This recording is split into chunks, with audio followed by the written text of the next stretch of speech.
Well, hey, AP Bio. Welcome to Lecture 3 on evolution. And so, wanted to review a few things with you about artificial selection. So, first off, remember evolution is changing the genetic makeup of a population. Humans can select for certain traits. Okay, so when humans select for those traits, we have evolution.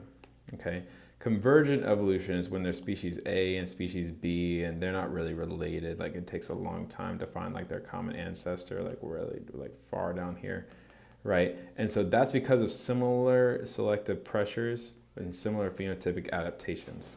Okay, today we're going to be dealing with population genetics. And population genetics, again, is changes in populations. Populations evolve, individuals do not. And explain how random occurrences affect that. And so evolution is driven by random, again, interesting theological term, but we're talking about biology here. Random chance. Mutations drive evolution. Genetic drift drives evolution, such as bottlenecks or founder effects, and migration or gene flow can also drive evolution.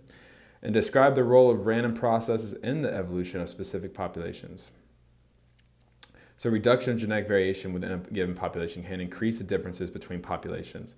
Mutations also result in genetic variation. So let's scroll out a little bit, zoom out. And so in biology, again, changes in genetic makeup of populations over time.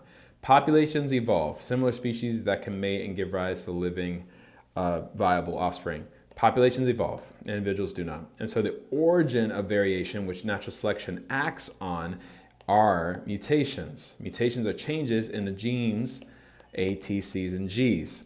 Most mutations have a harmful or neutral effect. Only a few are beneficial, okay?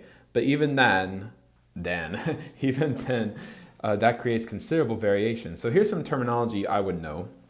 Remember, different forms of genes are called alleles can exist at different locations of genes, locus.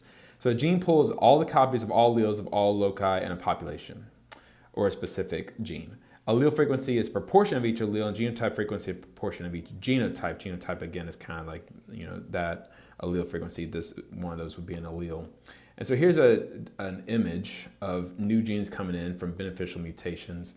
And you can see like a family gene pool, and then you have some sort of like little or no variety of genetic traits, inbred population, or some sort of narrowing effect, and you have a whole new species right here. And again, for evolution to be true, it's speciation has to occur.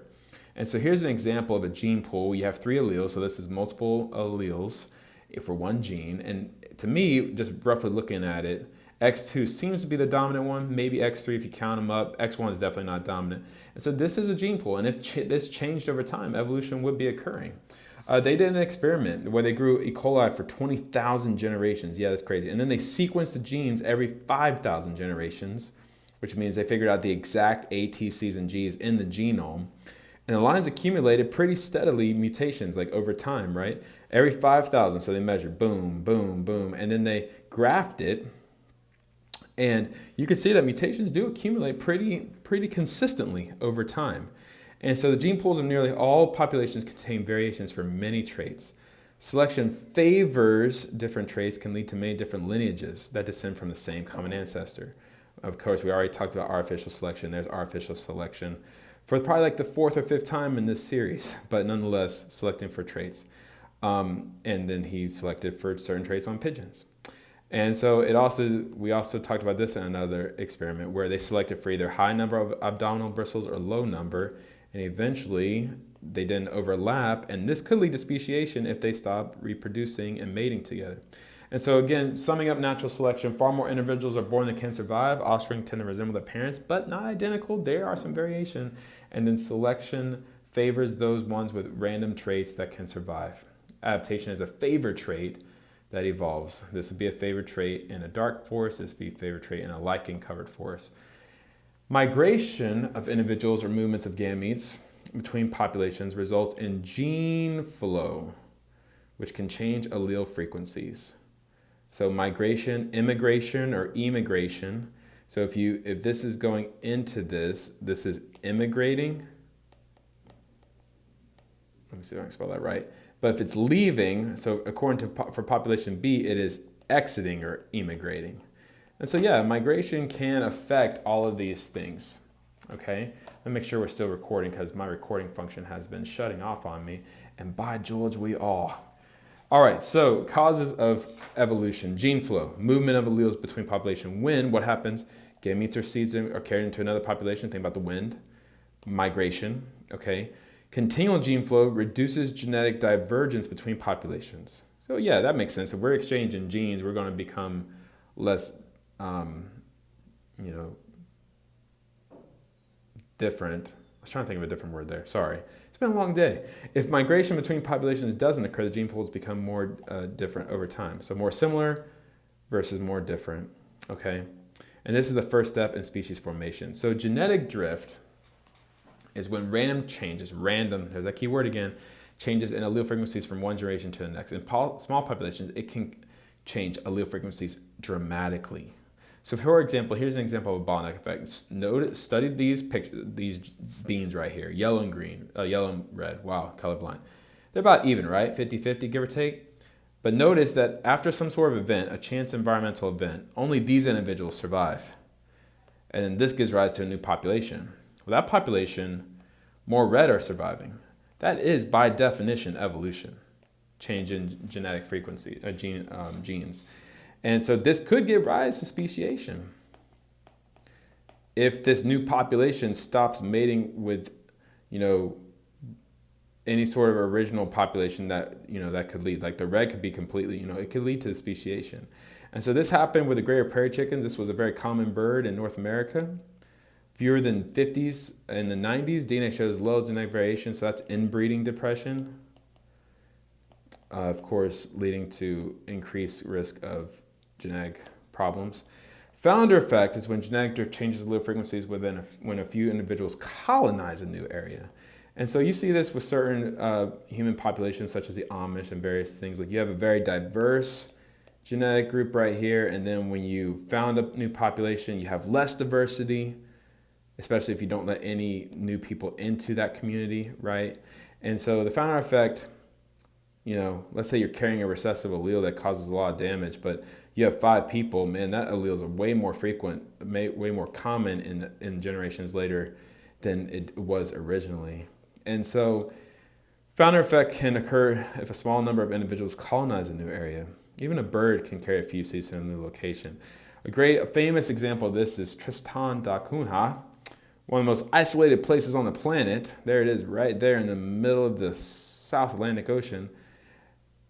I've watched a few long time ago documentaries about the place. Like no one locks their doors, at least they used to not to. I mean, safe place, getting supplies. I mean, pretty crazy to think about that someone wakes up and you can, you have about 50 or so neighbors and everybody knows everybody's name, and this is your community in the middle of the Atlantic Ocean. But the island of Tristan da Cunha has a well-documented genealogy that dates to its first permanent settlement in 1816. It's descended from only 7 females and 8 males, but one of those founding carried a gene for retinitis pigmentosa, a very aggressive eye disease where you lose a lot of your vision, right? It's pretty crazy, pretty sad. And this gene is way more frequent on this island than in the mainstream, on the mainland, because of the founder effect. Genes, populations, and evolution. Let's talk about some other ways evolution or changes can happen.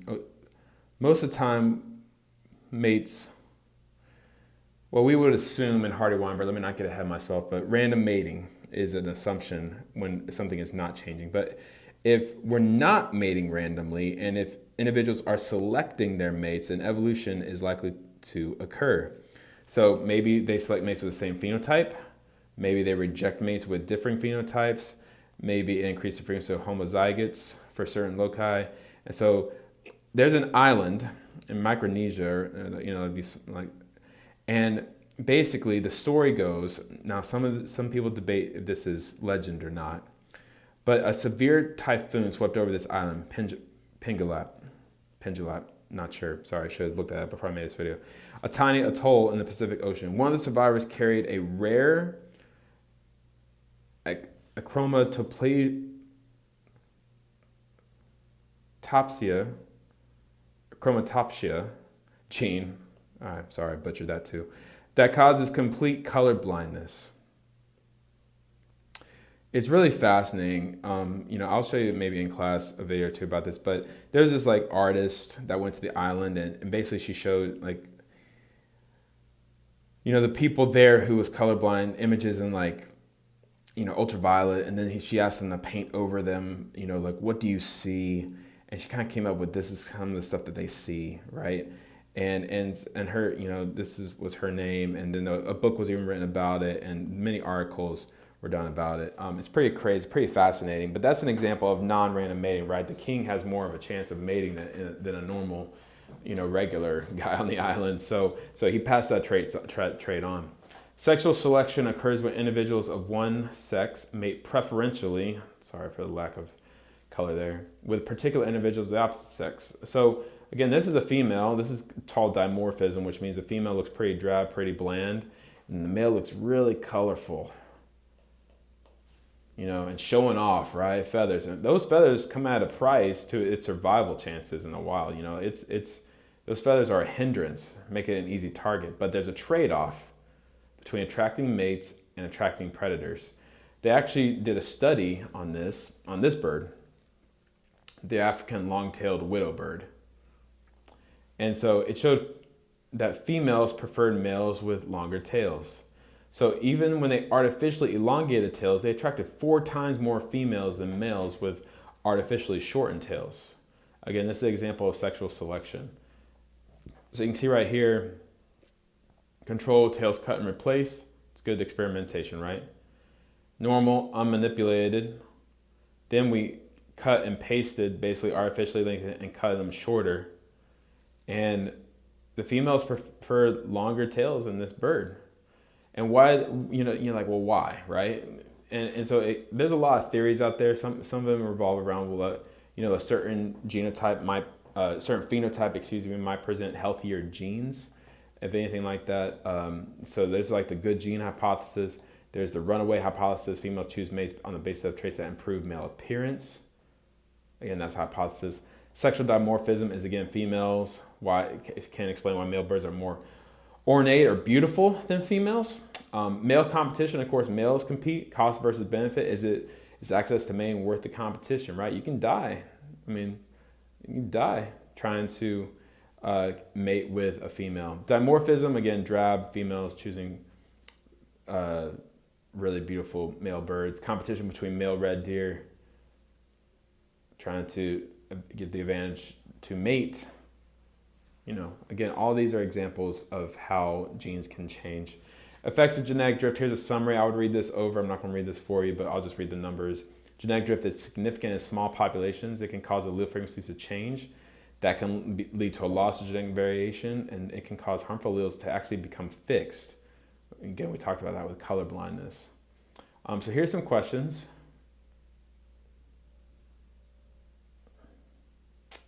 And we'll go over these. This is actually, let me just make this part 1. And I'll make a part 2 because my iPad's been kind of messing up. So we'll stop it here, and then I'll pick up with part 2 here in a second, all right? Much love in Christ, guys.